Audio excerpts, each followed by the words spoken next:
Chers amis, vous me connaissez peut-être depuis 30 ans. 30 ans que je suis engagé pour vous, pour Bruxelles, pour notre pays. Cet engagement a pris plusieurs formes. Depuis toujours avec de nombreuses associations, sur le terrain mais aussi comme professeur d'économie, échevin à la ville de Bruxelles, sénateur ou député bruxellois, comme citoyen engagé avant tout. J'ai toujours agi avec franchise, servi avec foi et loyauté, travaillé avec conviction. C'est l'intensité de ces convictions qui est à l'origine de mon engagement en politique. Elle n'a pas changé. Elle est toujours aussi forte qu'au premier jour de mon arrivée en Belgique, il y a plus de 40 ans. Dans ce pays qui m'a donné un travail noble, une passion, mais surtout une famille et 2 enfants magnifiques.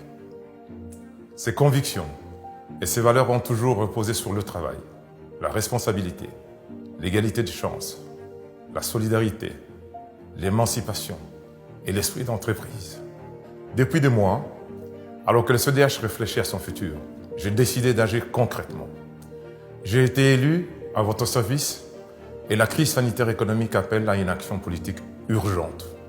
Bien que satisfait du travail réalisé avec mes collègues du CEDH, je suis arrivé à la conclusion que mon travail politique sera plus utile, aura plus de poids et aura plus de sens au sein du mouvement réformateur.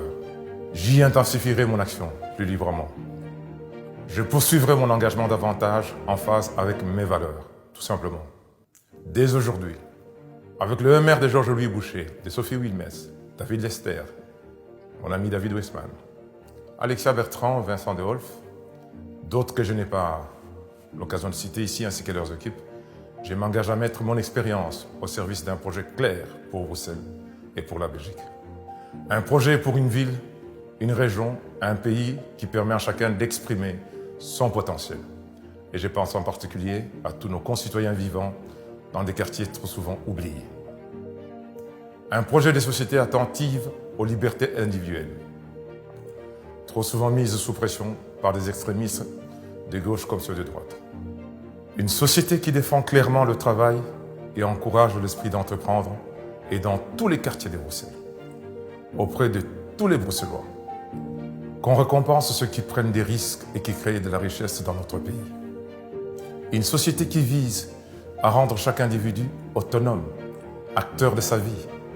Je poursuivrai mon combat pour l'accès au logement, condition essentielle à la participation à la société et à l'accès à l'emploi.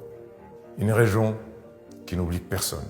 Et je pense ici en particulier aux centaines de milliers de Bruxellois vivant avec un revenu inférieur au seuil de pauvreté. Chers amis, plus que jamais, comme politique, mais surtout comme père et frère, je reste à vos côtés dans ces moments difficiles. La crise sanitaire et économique que nous vivons est sans précédent. Et les augmentations récentes des contaminations me préoccupent autant que vous. Chers amis, chers concitoyens, je sais que les gestes barrières ne sont pas toujours faciles à respecter, que nos enfants et parfois nos parents s'élassent des incertitudes que pèsent autour de ce virus. Mais ces gestes barrières, comme se laver les mains, garder les distances et porter un masque quand c'est obligatoire, sont fondamentaux. Ils sont fondamentaux pour protéger notre famille, nos amis, nos proches, surtout les plus vulnérables. Pensez-y, prenez soin de vous, prenez soin des autres, et je vous remercie infiniment pour votre écoute.